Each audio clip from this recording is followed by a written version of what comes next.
हिंदुस्तान के 26 विपक्षी दलों ने जब से अपना नाम ऐसा रखा है जिसके शुरू के अक्षरों का संक्षिप्त इंडिया होता है, तो उसको लेकर देश में बड़ी बेचैनी है। एक व्यक्ति ने दिल्ली में पुलिस में रिपोर्ट लिखाई कि यह देश के नाम का बेजा इस्तेमाल है।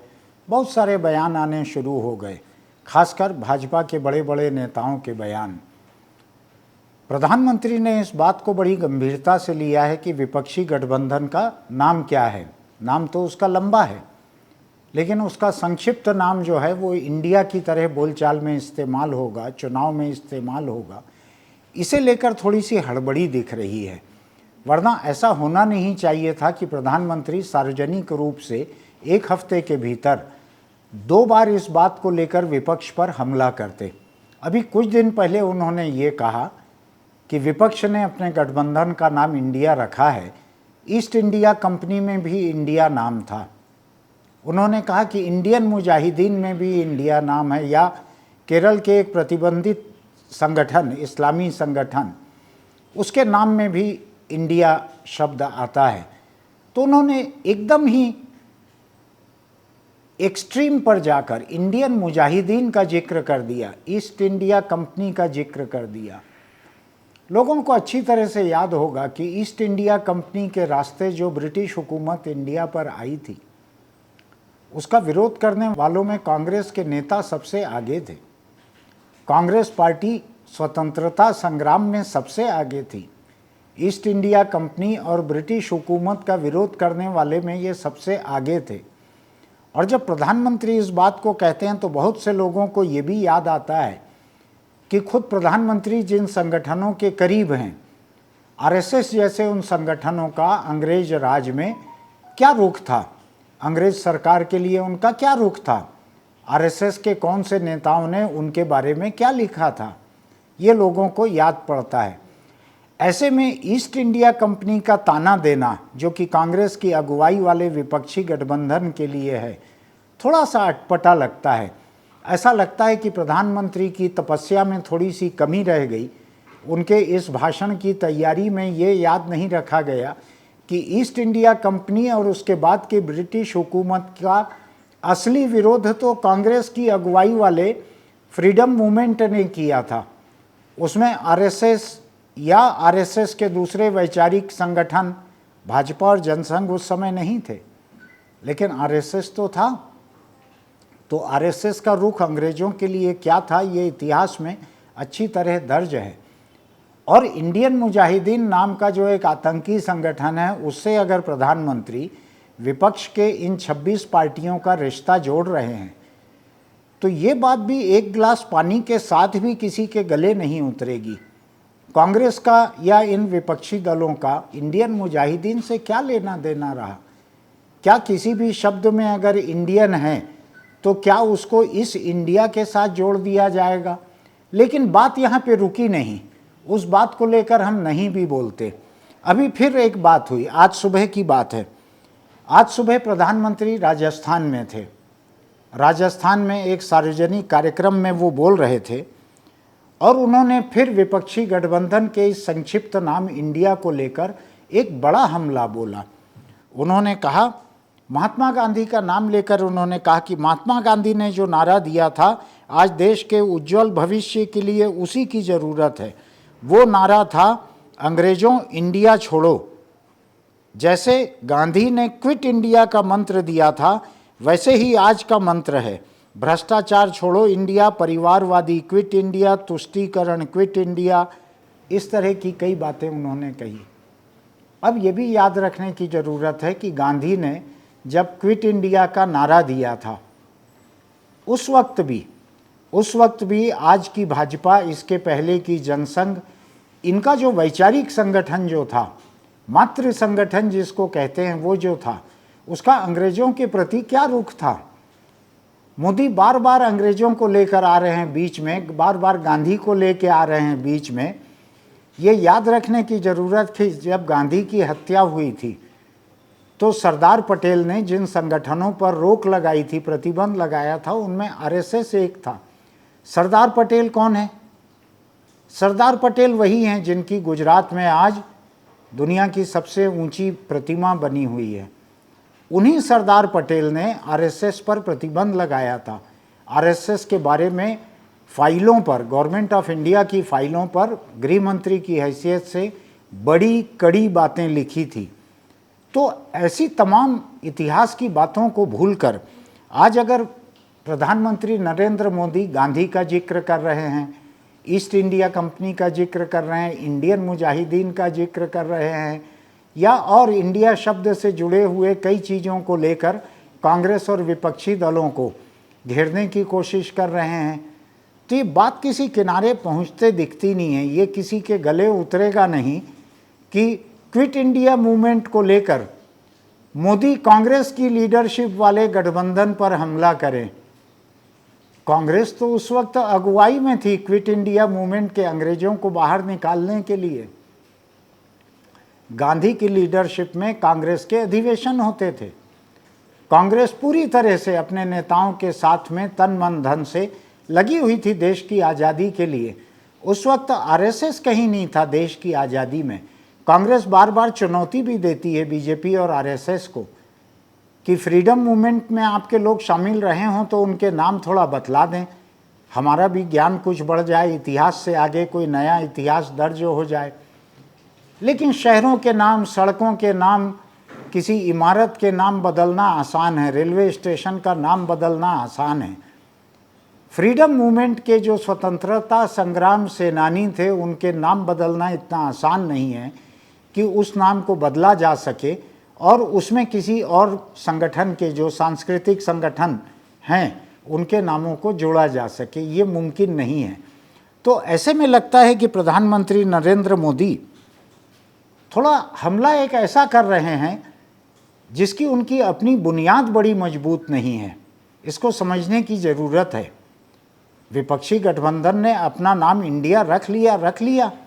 उन्होंने नाम इंडिया नहीं रखा है, उन्होंने उसका नाम Indian national developmental inclusive alliance, ऐसा बड़ा लंबा नाम रखा है उन्होंने। इस नाम को बोलचाल में संक्षिप्त इंडिया कहा जाता है। ठीक उसी तरीके से जैसे आज के नरेंद्र मोदी की लीडरशिप वाले एनडीए की बात है, नेशनल डेमोक्रेटिक अलायंस ये नाम है उसका। लेकिन कौन बोलता है नेशनल डेमोक्रेटिक अलायंस? बहुत लोगों को याद भी नहीं होगा। उसको बोलचाल में एनडीए ही कहा जाता है। ऐसे ही यूपीए कहा जाता था पिछले सरकारी गठबंधन को।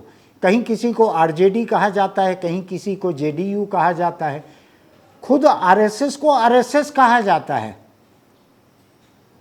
तो आरएसएस कोई अगर शब्द होता, किसी को आपत्ति होती तो क्या होता, लेकिन राष्ट्रीय स्वयंसेवक संघ, वहाँ से निकल के उसको आरएसएस कहा जाता है। तो ये समझने की ज़रूरत है कि नामों का संक्षिप्तीकरण, जिसके प्रधानमंत्री मोदी ही सबसे बड़े शौकीन हैं, उनके प्रधानमंत्री बनने के बाद में जितने तरह के नामों को और शब्दों को लेके संक्षिप्त रूप बनाए गए हैं, इतना तो कभी नहीं बनाए गए थे। तो ऐसे में अगर मान लीजिए एक संक्षिप्त रूप इंडिया ही बन जा रहा है, तो उससे क्या बुराई है कि उसके ऊपर इतना हमला किया जाए, उससे इंडियन मुजाहिदीन को जोड़ दिया जाए। आज प्रधानमंत्री ने कहा कि ये किसानों को दिए गए धोखे को भुलाने के लिए ये नाम रखा गया है। मैं नहीं जानता किसानों को कौन सा ऐसा धोखा यूपीए ने दिया था। जो किसान कानून बने थे, वो किसान कानून तो अभी एनडीए के समय बने थे, मोदी सरकार में बने थे, जिनको बाद में किसान आंदोलन के बाद वापस लेना पड़ा सरकार को। यूपीए सरकार ने किसानों को क्या धोखा दिया था मुझको अभी याद नहीं पड़ रहा है। तो ये समझने की ज़रूरत है कि प्रधानमंत्री जो बार बार इस इंडिया शब्द को लेके बोल रहे हैं, और राहुल गांधी ने उनके जवाब में जो कहा मुझको बार बार देखना पड़ रहा है क्योंकि मैं लोगों के शब्द तोड़ना मरोड़ना नहीं चाहता। उन्होंने कहा है आप हमें जो चाहे बुलाएं मिस्टर मोदी, हम इंडिया हैं, हम मणिपुर को ठीक करने में मदद करेंगे और हर महिला और बच्चे के आंसू पोंछेंगे।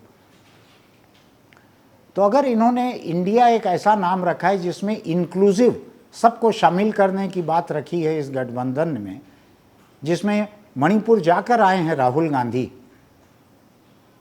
एनडीए की तरफ से, भाजपा की तरफ से, प्रधानमंत्री की तरफ से कुल जमा अमित शाह गृह मंत्री की हैसियत से और जिम्मेदारी से वहाँ एक बार जाकर आए हैं। उसके बाद के किसी नेता के जाने की मुझको खबर नहीं है। विपक्ष की तरफ से राहुल गांधी वहाँ जाकर सभी तबकों से मिलकर, उनसे बात करके, हमदर्दी की बात करके, विपक्ष की मौजूदगी दर्ज कराकर लौटे हैं। इसलिए शायद उनका ये हक बनता है मणिपुर के लोगों की बात करना इस संदर्भ में।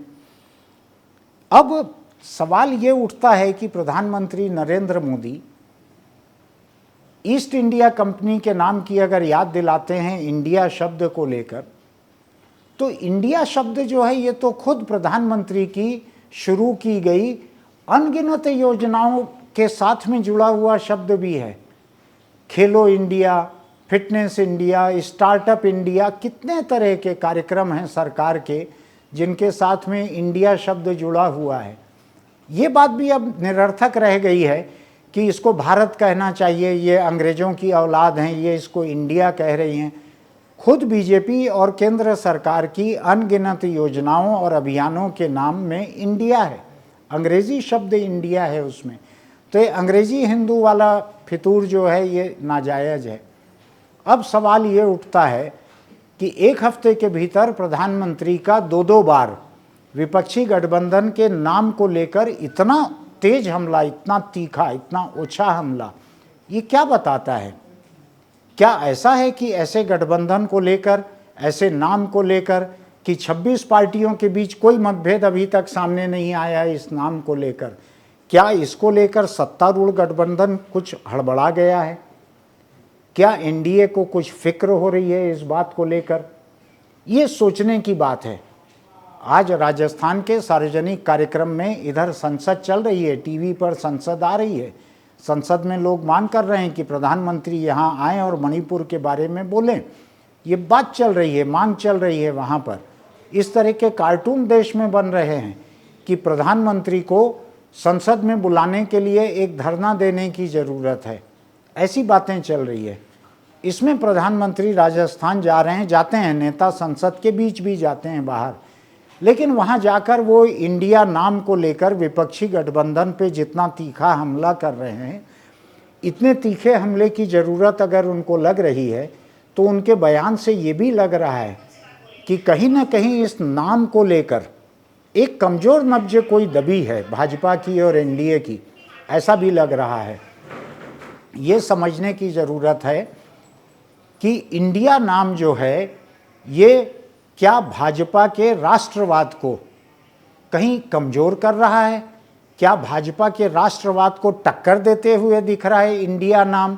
क्या इंडिया नाम ऐसा लग रहा है कि उसके देश के अलग अलग प्रदेश, अलग अलग धर्म, अलग अलग संस्कृतियां सब उसी तरह उसमें शामिल हैं जिस तरह की देश के संविधान में भारत शब्द को लेकर लिखी गई हैं, तमाम बातें लिखी गई हैं? क्या ऐसा इसमें शामिल है? ऐसी कई बातें लगती हैं। ये भी समझने की ज़रूरत है कि जिन लोगों को इस गठबंधन को एक ऐसा लंबा नाम रखने पर आपत्ति है जिसका संक्षिप्त इंडिया होता है, तो ये भी सोचने की ज़रूरत है कि भाजपा ने तो अपना चुनाव चिन्ह ऐसा रखा जो देश का राष्ट्रीय फूल है, कमल देश का राष्ट्रीय फूल है। वो देश के संविधान को अगर देखेंगे आप तो उसकी किताब के कवर पेज पे बहुत सारे कमल बने हुए हैं। तो क्या इस बात को लेकर कोई आपत्ति करे कि आपने कमल छाप कैसे रख लिया? मुझको लगता है कि ये लड़ाई थोड़ी सी सतही हो रही है, ये हमले थोड़े से सतही हो रहे हैं। अगर ऐसे हमले करवाने भी थे तो भाजपा के तीसरे चौथे दर्जे के किसी नेता से ऐसे करवाए गए रहते तो भी चल जाता। प्रधानमंत्री खुद जब ऐसा बोल रहे हैं जिनकी बातें इतिहास में दर्ज होती हैं, तो ये सोचने की ज़रूरत पड़ती है कि ऐसा क्या हो गया है इस नाम को लेकर जो प्रधानमंत्री को इतना बोलना पड़ रहा है, खुद होकर बोलना पड़ रहा है। ऐसी ऐसी मिसालें ढूंढ कर लानी पड़ रही हैं जो लोगों को पहली नज़र में ही नाजायज़ लगेगी। कहाँ इंडियन मुजाहिदीन और कहाँ देश के ये 26 विपक्षी दल, इनका क्या लेना देना हो सकता है? क्या ईस्ट इंडिया कंपनी और क्या कांग्रेस पार्टी, इसका क्या लेना देना हो सकता है?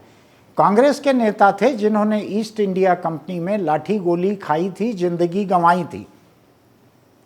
उसमें नरेंद्र मोदी के वैचारिक पुरखे जो हैं आरएसएस के, वो शामिल नहीं थे। वो उस वक्त अंग्रेज़ों के हिमायती बने हुए थे।